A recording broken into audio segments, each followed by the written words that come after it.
Programang ito ay rated SPG. Striktong patnubay at gabay ng magulang ang kailangan. Maaaring may masiselang tema, lengguwahe, karahasan, sexual, horror o droga na hindi angkop sa mga bata.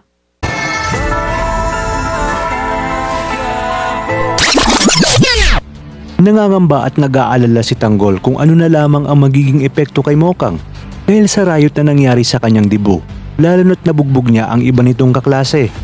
Kaya naman sinabi ni Tanggol na mas mapapanatag siya kung pupuntahan nila ito sa kanyang eskwelahan. Samantala, kahit gaano katarantado at kaangas si Tanggol ay nirerespeto at iginagalang pa rin niya ang kanyang tatay Rigor. Sa kabila ng pagmamalupit nito kay Tanggol dahil kahit ano umano ang mangyari, kay tatay at mahal niya pa rin ito.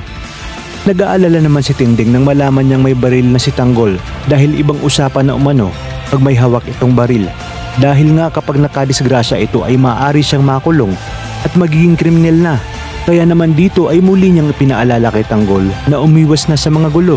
Sa kabilang banda, sa pagpasok ni Mokang sa eskwela ay hindi niya na alam kung may mukha pa siyang maihaharap sa kanyang mga kaklase matapos ang nangyari sa kanyang debut.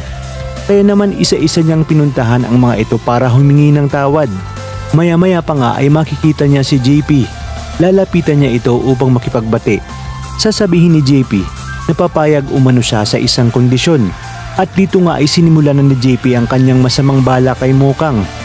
Buti na lamang ay saktong naroroon si Tanggol upang alamin at kumustahin ang kalagayan ni Mokang. Kaya naman nang marinig niya ang sigaw ni Mokang ay di na siya nag-atubiling pasukin ang CR kung saan ikinulong ni JP si Mokang at walang habas niyang dinampot ito at paulit-ulit niyang pinagtatadyakan at suntok si JP at ipinadanas niya kay JP ng masigit pa sa ginawa niya kay David.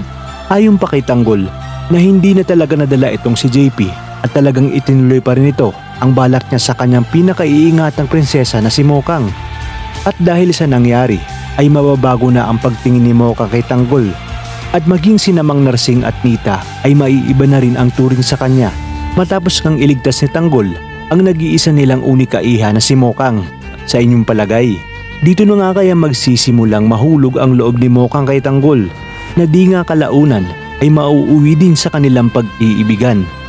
Kaya naman mga kapamilya, kapit lang dahil marami pa tayong dapat pakaabangan. Dito lang sa bagong paborito ng bayan, ang FPJs Batang Quiapo.